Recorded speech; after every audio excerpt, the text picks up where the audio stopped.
Welcome to the, in my opinion, most interesting lesson inside of this chapter, where we are going to talk about the saga pattern and orchestrating a long-lived business transaction. This is the example of a long-lived transaction that we are going to implement, and it's going to be the event cancellation flow. Canceling an event has to initiate from the module that's responsible for managing events, and this is obviously the event module. So this is where we are going to execute a use case to cancel an event if it wasn't canceled in the past, and then we need to somehow manage updating the state in the other two modules that we have, the ticketing and attendance modules.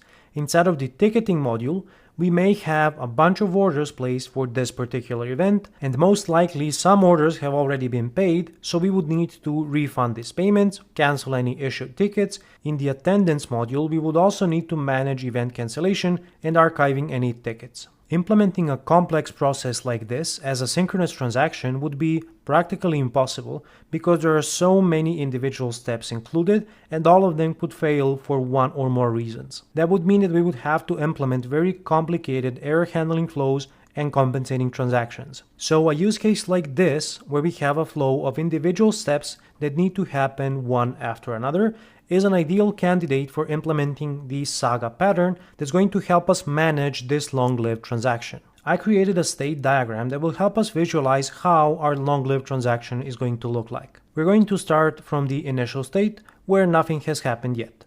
When we encounter the event canceled event, we're going to transition our state machine into the cancellation started state. From this state, we can move into either payments refunded or tickets archived based on which event comes in first, and from both of these states we can transition into the other when the respective event comes in. So these are the event tickets archived event and event payments refunded. And finally, after we have processed both of these events, we are going to get an event cancellation completed, and irregardless of which state we are in, payments refunded or tickets archived, we can move into the final step of our state machine, which would complete our long-lived transaction. And now all we have to do is to somehow transition this state machine into our code and implement our saga. We're going to implement the saga pattern using the mass transit library that we are already using for our messaging implementation, and it has excellent support for state machine sagas. So all we have to do is to convert the state machine that I just showed you into a saga pattern implementation. And we are going to start our implementation from the presentation layer of the events module.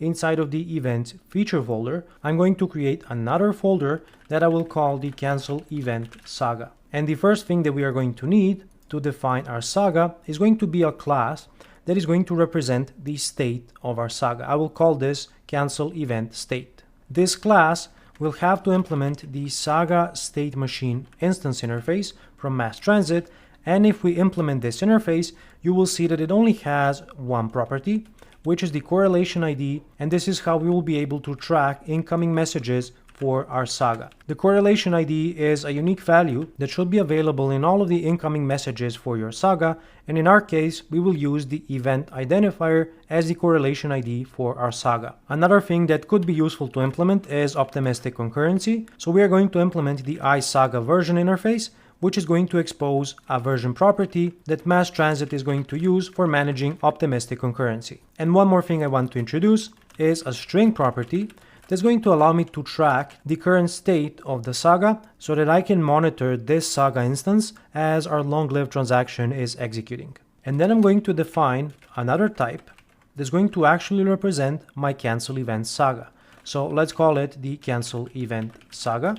And this is going to be a mass transit state machine implementation. And I'm going to specify the cancel event state as the generic argument. The next thing I need to do is to define the actual states for my Saga instance. All Saga implementations inside of Mass Transit will have an implicit initial and final state. So we just have to define the intermediate states for our Saga. You can do that by defining a property, and the type of this property should be the state instance. Let's call the first state cancellation started, and I'm going to use private setters so that this value can only be set from inside of the Saga. I'm going to define two more states, which are going to be payments refunded, and our third state is going to be tickets archived. The next thing we need is to define the events that are going to help us facilitate our state transitions.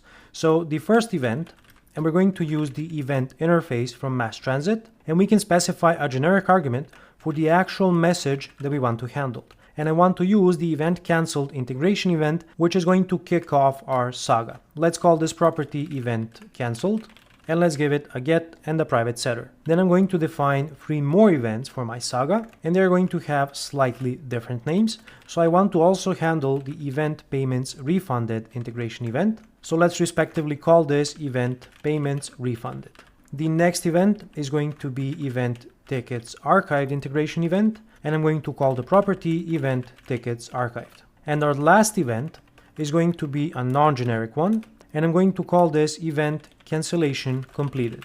If you aren't seeing these integration events inside of your source code, then I suggest that you download the latest version of the source code. Besides the definition of these integration events, I also introduced the respective integration event handlers in the other modules in our system, and also the required use cases so that we can actually implement our saga. It would be next to impossible to code all of this from scratch, so we're just going to implement the cancel event saga, which is going to orchestrate the individual steps. And then I'm going to show you what the individual steps are and how they lead back to our saga instance, which causes the saga to move from one state to the other. At this point, our saga is going to become quite cumbersome, so I'm going to move it into its own file. And now let me show you how we're going to define our actual state transitions. So mass transit uses an approach of invoking the methods that are available on the mass transit state machine class inside of the constructor of your saga. And you're going to see just how elegant this approach is and how easily we can describe a complex long-lived transaction using the mass transit state machine syntax. I'm going to start by calling the event method, and I need to provide a function that's going to give me back an event instance. I can use my property, let's say event cancelled, and we will go one by one. And what I want to configure here is how we are going to correlate this particular event when mass transit handles it with the respective saga instance. So I'm going to say correlate by ID, and then I can access the actual message that gets sent in, which is the event cancelled integration event, and I can say that you should correlate this message using the event identifier property that's going to be exposed on the integration event instance. We can use the same approach for the other 2 events that we have, the event payments refunded event, as well as the events ticket archived event, represented with the same property. And all of these integration events are going to include an event ID property that we can use to correlate that particular event with the saga instance using that correlation ID. Remember that we have a correlation ID property in the cancel event saga state, and this is how we can connect an incoming integration event that contains the event ID with the appropriate saga instance.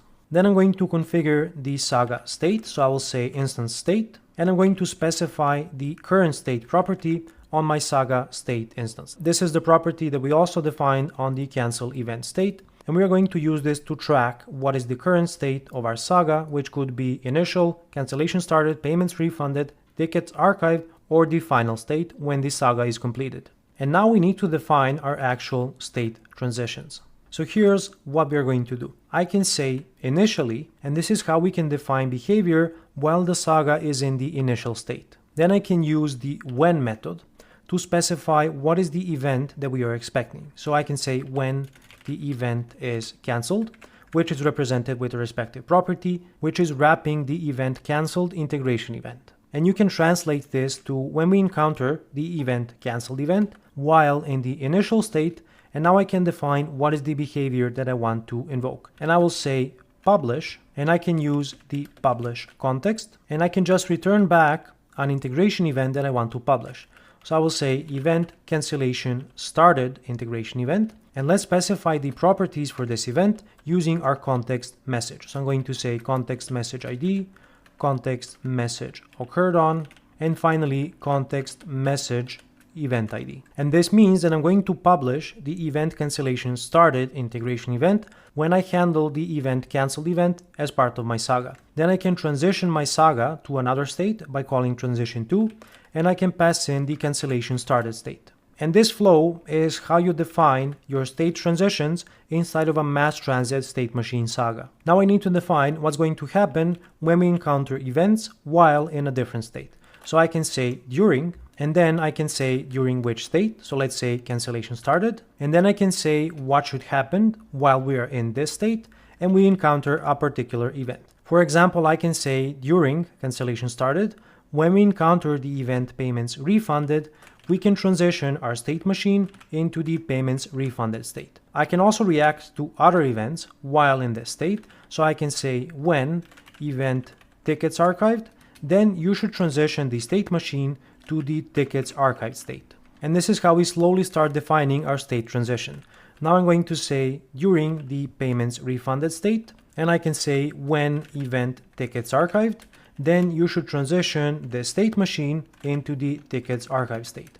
Similarly, if I am in the tickets archive state and I encounter the event payments refunded state, then I want to transition my Saga or state machine into the payments refunded state. So this takes care of the initial state transitions from my initial state into the cancellation started, and then from the cancellation started into either payments refunded or ticket archived. And then the question is, how are we going to transition into our final state when we handled both the event tickets archived event, which is this one, as well as the event payments refunded event, which is this event here. In this case, mass transit allows us to define a composite event, so I can call the composite event method and describe my composite event. And I'm going to say that the event cancellation completed is my composite event instance. Of course, I will need to provide this through a function. Then we need a way to track what is the current status of this composite event on the state instance of our Saga. So I'm going to create an integer property on my cancel event state, and let's call this the cancellation completed status. I'm going to give it a getter and a setter. And then if I go back to my cancel event Saga, I can say state, and from the state, I can pass in the value of this property, which is going to track how many of the required events we have processed. And finally, we need to define what are the individual events that are going to define our composite event. And these are going to be the event payments refunded and the event tickets archived event.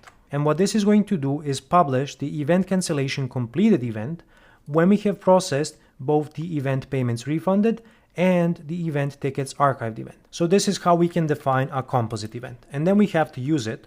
And I'm going to say during any state, when we encounter the event cancellation completed event, the first thing I want to do is to publish a message. So I'm going to use my publish context and define a new event cancellation completed integration event. Let's give a new identifier to this integration event. I'm going to say the occurred on property is datetime UTC now, and then I'm going to use the context to access my Saga instance, and I will pass in the correlation ID, which is going to be my event ID, which is also the third argument of this integration event. I can transition my Saga into the final state by calling the finalize method. And this is how we can describe a state machine Saga with our state transition using the mass transit state machine class. So let's do a recap of what we did. We implemented a state class for our Saga, the cancel event state, which implements the Saga state machine instance interface. We also implemented the iSaga version interface, which allows us to implement optimistic concurrency control, and we added a property to track the current state, as well as a cancellation completed status property to track our composite event. And then for the Saga implementation, we define the states for the Saga, we define what are the events that our Saga is going to handle, and then we configured how we are going to correlate the incoming events to the respective Saga instance, as well as how we are going to transition from a given state into a new state when a particular event occurs. So in the initial state, when we handle the event